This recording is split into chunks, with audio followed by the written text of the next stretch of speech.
नमस्ते दोस्तों, हिंदी की उम्दा और चुनिंदा कहानियों के चैनल में आपका स्वागत है। आज सुनिए वरिष्ठ कथाकार मालती जोशी मैम की लिखी हुई कहानी इतिश्री। तो शुरू करते हैं कहानी इतिश्री। आज खाना नहीं बनेगा क्या?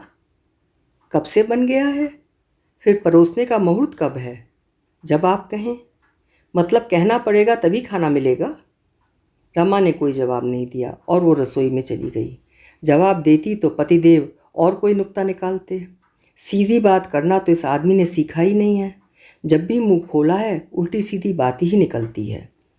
खाने की बात को ही ले लें। अगर अपने से वो खाने के लिए कहेगी तो बोलेंगे, क्या तुम कहोगी तभी खाना पड़ेगा? तुम्हें तो बस काम निपटाने की पड़ी रहती है, चाहे सामने वाले को भूख हो या ना हो। इसलिए आजकल वो बुलाती ही नहीं है, जब कहते हैं तभी परोसती है। थाली लगाकर उसने आवाज़ दी, आ जाइए। पतिदेव आकर बैठ गए। आते ही पूछा, तुम्हारी थाली कहाँ है? मैं बेटू के साथ खा लूँगी।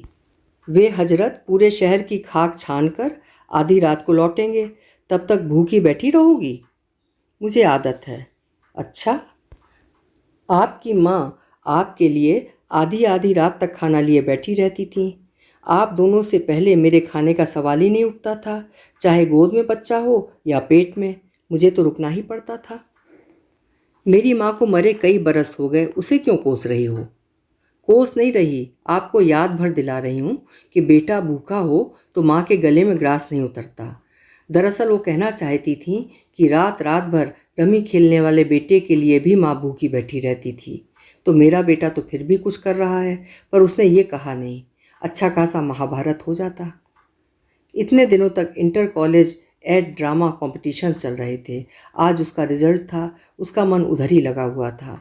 2-3 बार पतिदेव ने टोका भी, ध्यान किधर है तुम्हारा? कब से दाल मांग रहा हूँ। उसके कान मोबाइल पर लगे हुए थे। घंटी बजते ही वो दौड़ पड़ी। फ़ोन मुकुल का ही था। मम्मा बधाई हो, आपके बेटे को बेस्ट एक्टर का प्राइज़ मिला है। सच? खुशी से उसकी आंखें छलक आईं। हाँ, और हमारा नाटक सेकंड आया है। बेटा कोई दुकान खुली हो तो पाव भर मिठाई लेते आना, ठाकुर जी का भोग लगा दूंगी। ठीक है मम्मा। आवाज़ कैसी आ रही है? तुम्हारे पिताजी खाने पर बैठे हैं, थाली पीट रहे हैं। माँ जाओ उन्हें अटेंड करो, नहीं तो हंगामा मचा देंगे। रसोई में आते ही उसने कहा, थाली क्यों बजा रहे थे? तुम बीच में कहाँ गायब हो गई थी? सब कुछ सामने तो रखा था। तुम कौन सा पहाड़ खोदने गई थी? फ़ोन लेने गई थी। ऐसा किस लाट साहब का फ़ोन था जो तुम्हें यह भी याद नहीं रहा कि मैं थाली पर बैठा हूँ? बेटू का फ़ोन था। और फिर उसने हर्ष विभोर होकर कहा, आज ड्रामा कंपटीशन का रिजल्ट था ना, आपके बेटे को बेस्ट एक्टर का प्राइज़ मिला है। तुम तो ऐसे हुलस रही हो जैसे तुम्हारा बेटा दिलीप कुमार बन गया हो। आज की तारीख में तो वो मेरे लिए दिलीप कुमार ही है। और फिर अनुनय भरे स्वर में बोली, देखिए आपसे एक रिक्वेस्ट है कि आज जब वो घर लौटे तो उससे रोज़ की तरह बहसबाजी मत कीजिएगा। उसकी सारी खुशियों पर पानी फिर जाएगा। ये आपका हुक्म है जो मानना पड़ेगा? नहीं, ये मेरी रिक्वेस्ट है, हाथ जोड़कर विनती है। तो माँ बेटे को मेरा बोलना इतना बुरा लगता है? आपका बोल ही इतना कड़वा है तो बुरा तो लगेगा ही। और हम दोनों को ही नहीं, आपकी लाडली को भी आपका बोलना बुरा लगता है। अच्छा, अभी 2 दिन पहले उसका फ़ोन आया था। कह रही थी कि पापा से कहो कि जो कुछ कहना हो मुझसे कहा करें, नवीन से बात ना करें प्लीज़। कह रही थी पापा तो कह सुनकर अलग हो जाते हैं, उसका ताप मुझे झेलना पड़ता है। अगले 4-5 दिन तक घर का वातावरण कसैला हो जाता है। आपने नवीन को फ़ोन किया था? हाँ किया था, किसी से डरता हूँ क्या? फ़ोन क्यों किया था? उसका बाप गांव की ज़मीन बेचकर आया है, तो पूछ रहा था कि तुम्हारे हिस्से कुछ आया कि तुम्हारा कलकत्ते वाला भाई सब बटोर कर ले गया। आपको ये सब पूछने की क्या ज़रूरत थी? ये उनका घरेलू मामला है। उस घर में मेरी बेटी ब्याही है। लेकिन आपकी ये बात आपकी बेटी के खिलाफ ही जाती है ना। घर वाले तो यही समझते हैं कि उसने ये सब कुछ पुछवाया होगा। कह रही थी इतनी सी बात के कारण घर में भारी कलह हो गई। देखिए, आपकी अच्छी बुरी बातें हम घर वाले झेल लेते हैं, झेलनी ही पड़ती हैं। लेकिन दामाद आपकी बात क्यों सुनेगा? उसने पलट कर कुछ जवाब दे दिया तो आपकी क्या इज्जत रह जाएगी? तुम्हें क्या लगता है वो नालायक चुप रह गया होगा? जानती हो उसने क्या कहा? क्या कहा? उसने कहा, मेरे पिता भी जीवित हैं, बंटवारे की नौबत नहीं आई है, पर आप घर का सौदा करते समय बेटी को याद रखिएगा, उसका हिस्सा मत डकार जाना। उस नालायक को कैसे पता कि मैं घर बेच रहा हूँ? आप घर बेच रहे हैं? पतिदेव एकदम चौंके। अनजाने अनचाहे उनके मुंह से सच निकल गया। अपने को संभालते हुए बोले, बिल्डर को दे रहा हूँ, इस पुराने घर की साज संभाल अब मेरे बस की नहीं है। बिल्डर इसे नई शक्ल सूरत दे देगा, अपने लिए एक फ्लैट भी देगा, और तब तक के लिए भी वो हमारे रहने की व्यवस्था करेगा। बात हो गई है। और वे उठ गए। रमा दोनों हाथों में सिर दिए बैठी रही। घर बेचने की बात पर रमा को जरा भी आश्चर्य नहीं हुआ था। पति की पिछली कारगुजारियों को देखकर तो लगता था ये अब तक तो हो जाना था। उसे कोई मोह नहीं था। वो बस यही चाहती थी कि बेटे की नौकरी लगने तक सिर पर छत बनी रहे। उसके बाद वो न घर का मुंह देखेगी न घर वाले का। बिल्डर वाली बात पर भी उसे खास भरोसा नहीं था। ये आदमी किसी भी दिन उसे सड़क पर खड़ा कर देगा, वो जानती है। बहुत पुरानी एक बात याद आ गई। शहर के बाहर उन लोगों का आम का बगीचा था। अक्सर परिवार के साथ, मित्रों के साथ, सखियों के साथ वहाँ पिकनिक मनाती थी। आम के मौसम में इतने आम आते थे कि अचार मुरब्बे से बरनियाँ भर जाती थीं। ढेर आम टोकरों में भर भर कर मोहल्ले में रिश्तेदारों में बंटते थे। एक बार पूरा सीजन निकल गया, घर पर एक आम नहीं आया। उस समय उसकी सास जीवित थी। वे ताव खाकर एक दिन ठेकेदार के घर पहुंच गईं और उसे खूब खरी खोटी सुनाई।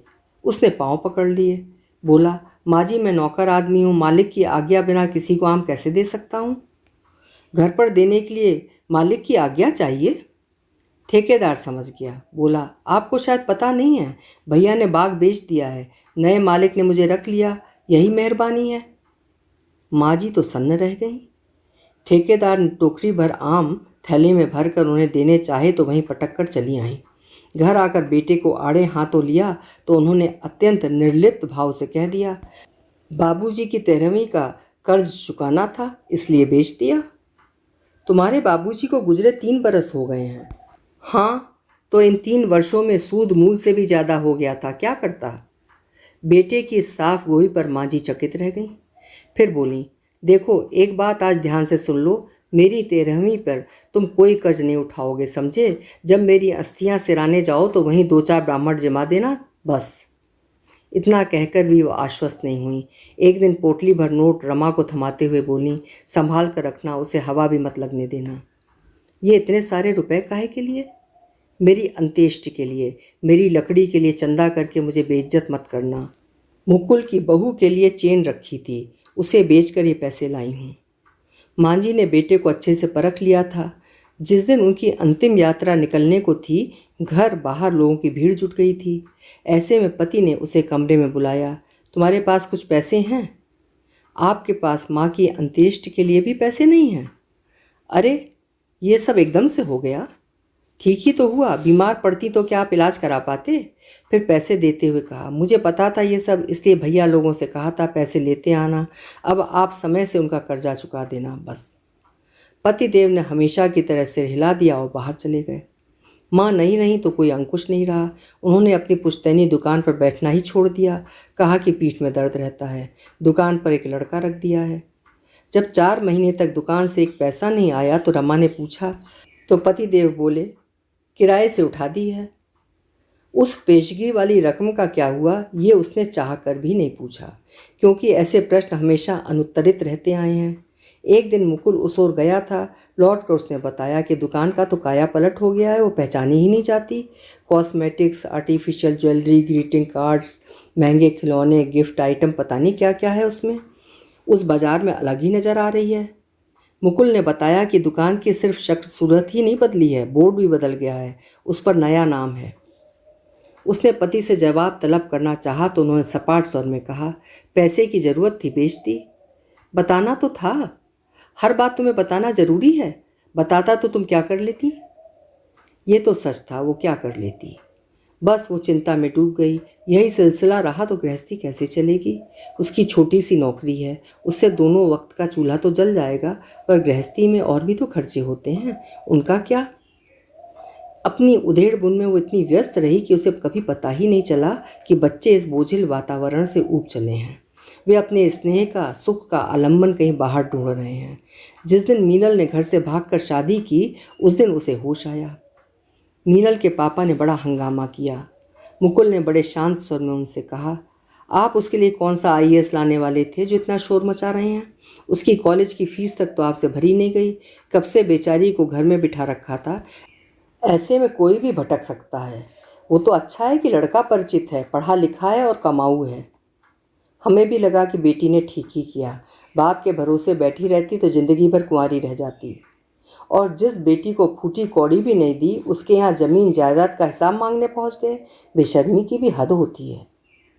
उन्हें पक्का विश्वास हो गया कि माँ और भाई की शह पाकर ही बेटी ने कदम उठाया है। तभी से मुकुल उनकी आंखों में कांटा बन गया है। उसे वे हर बार फीस के लिए तरसाने लगे थे। हार कर रमा ने अपने भैया से गुहार की कि दाल रोटी का जुगाड़ तो मैं कर लूँगी, आप लोग मेरी राखी भाई दूज मानकर उसकी फ़ीस का इंतज़ाम कर दें। राखी भाई दूज और फीस में कोई तारतम्य नहीं था, पर उसके भाइयों ने उसकी बात का मान रखा। बेटे ने भी आश्वस्त किया कि मामा लोगों की पाई पाई चुका देगा। मुकुल को मौसा जी ने अपना पुराना स्कूटर दे दिया है। दुनिया भर के लड़के चमचमाती बाइक पर घूमते हैं। मुकुल अपना खटारा स्कूटर खदेड़ता रहता है, पर उसके चेहरे पर शिकन नहीं आती। भगवान ऐसा समझदार बेटा सबको दे। बेटे की याद आते ही उसने घड़ी की ओर देखा। 11 बजने को थे। उसने सोचा वो आता ही होगा। कटोरी में राई नून लेकर वो खिड़की पर जा बैठी। गली में उसके स्कूटर की आवाज़ सुनते ही उसने दरवाज़ा खोल दिया। मुकुल स्कूटर से उतरा, गेट खोलकर भीतर आया। स्कूटर पार्क कर उसने गेट बंद किया। फिर माँ से बोला, माँ गेट का ताला देना। 1 मिनट वहीं खड़े रहो, रमा ने कहा और दोनों हाथों में राई नून लेकर उसकी नज़र उतारने लगी। उसने हाथ ऊपर की ओर घुमाए ही थे कि पीछे से किसी ने उन हाथों का झटका दिया। पूरा राई नून आंगन में बिखर गया। ये क्या किया आपने? वो चीखी और रो पड़ी। वो कौन सी जंग जीत कर आया है जो उसकी आरती उतार रही हो? मुकुल भीतर आया। अपने पीछे दरवाज़ा बंद करते हुए उसने कसैले स्वर में कहा, वाह, इससे अच्छे स्वागत की तो मैंने कल्पना भी नहीं की थी। स्वागत किस लिए जनाब? आवारागर्दी करके लौटे हो इसलिए? कहाँ थे अब तक? उन्होंने कड़कदार आवाज़ में सवाल दागा। पापा, रोज़ रोज़ एक ही प्रश्न पूछते हुए आप बोर नहीं होते? लेकिन मैं उत्तर देते देते ऊब गया हूँ। कुछ नया सोचिए ना। अच्छा तो ये बताओ, कॉलेज पढ़ने जाते हो या नाटक करने? ये प्रश्न पूछने का अधिकार सिर्फ उन्हें है जो मेरी फीस भरते हैं, मुकुल ने सपाट स्वर में कहा। बदतमीज़। आवेश में उनका हाथ उठ गया, पर दूसरे क्षण वो जवान बेटे के बलिष्ठ मुट्ठी में कैद था। वो कसमसा गए। लगा कि और कुछ पल ये मुट्ठी ऐसी ही कसी रही तो उनकी कलाई चटक जाएगी। जैसे ही बेटे ने हाथ छोड़ा वे फुफकार उठे, निकल जा मेरे घर से अभी इसी वक्त। ये घर मेरे दादा परदादा का है, इसमें रहने का मुझे भी उतना ही हक है जितना आपको। जब आप अपना घर बनाएंगे उससे बेशक मुझे बेदखल कर सकते हैं। मुझे कानून सिखाएगा तू? मम्मा आप खाना लगा दो, मैं फ्रेश होकर आता हूँ। ये बहस तो चलती रहेगी। वो अपने कमरे में चला गया। रमा रसोई की ओर मुड़ी तो उन्होंने आवाज़ दी, सुनो। रमा रसोई के दरवाजे पर रुक गई। आज अगर तुमने उसे खाना दिया तो मेरा मरा मुंह देखोगी। रमा ने गर्दन को एक और झटका दिया और रसोई में जाकर खाना गर्म करने लगी। वे रसोई के दरवाजे पर आकर खड़े हो गए। तुमने सुना नहीं मैंने क्या कहा? मेरा मरा मुंह देखोगी जो उसे आज खाना दिया। रमा टेबल पर थाली कटोरी लगाती रही। उन्होंने फिर कहा, तुमने सुना नहीं मैंने क्या कहा? मेरा मरा। सुन लिया भाई, सब सुन लिया। उसने झल्ला कर कहा, कितनी बार वही वही बात कहोगे? What is the problem? पीछे से मुकुल की सख्त आवाज़ आई। उन्होंने देखा उसकी आंखें अंगार हो रही थीं। वे सहम कर पीछे हट गए। मुकुल के भीतर आते ही उसने कहा, आजा बेटा, सब गर्म कर दिया है, आराम से बैठकर खा ले। मैं बाहर का दरवाज़ा बंद कर लेती हूँ, नहीं तो शांति से खा नहीं पाएगा। बाद में मैं आकर समेट लूँगी। तुम खा चुकी माँ? हाँ बेटा, मुझे लगा तुम लेट हो जाओगे इसलिए खा लिया। अब तुम आराम से बैठकर खाओ। कहते हुए वो बाहर निकल आई और उसने दरवाज़ा बंद कर लिया। बाहर वे जले भुने बैठे थे। मैंने तुमसे कुछ कहा था? मैंने भी आपसे कुछ कहा था, यही कि आज आप उससे बहसबाजी मत करना, नहीं तो उसकी सारी खुशी पर पानी फिर जाएगा। पर आपने मेरी बात नहीं मानी, रोज़ की तरह हंगामा कर दिया। जब आप मेरी बात नहीं मान सकते तो मुझसे क्यों अपेक्षा करते हैं? मेरी तुम्हारी बात में कोई फ़र्क नहीं है? क्या फ़र्क है? मैंने कहा था मेरा मरा मुंह देखोगी अगर उसे खाना दिया तो? मतलब तुम्हें मेरे मरने जीने से कोई फर्क नहीं पड़ता? वो चुप रही। ये मत भूलो कि मेरी वजह से तुम सुहागिन बनकर इठला रही हो। वो भरी बैठी थी, एकदम फूट पड़ी। ऐसे निकम्मे सुहाग का मैं क्या करूं? इससे तो मैं अभागिन ही भली। कहते हुए उसने अपना मंगलसूत्र उतार कर उनकी ओर उछाल दिया। लीजिए, इसे भी बेच खाइए, कुछ दिन का खर्चा पानी चल जाएगा। वे सन्न रह गए। ये वही मंगलसूत्र था जो कभी टूटकर बिखर जाता था तो वे सारे काम छोड़कर उसे पिरोने बैठ जाती थी। सूने गले से वो पानी भी नहीं पीती थी। वही मंगलसूत्र रमा ने आज ऐसे उतार कर फेंक दिया था जैसे वो कोई चीज़ हो। उनके स्वामित्व का अहंकार पल भर में शेष हो गया था। उनका पति होने का एहसास किसी रद्दी कागज के टुकड़े की तरह उनके पैरों में लौट रहा था। अभी आप सुन रहे थे मालती जोशी जी की लिखी हुई कहानी इतिश्री। आशा करती हूँ कहानी आपको भी बहुत अच्छी लगी होगी और रमा की अंतर्व्यथा को आपने भी महसूस किया होगा। फिर मिलेंगे किसी अच्छी सी कहानी के साथ। आपका समय शुभ हो, मंगलमय हो।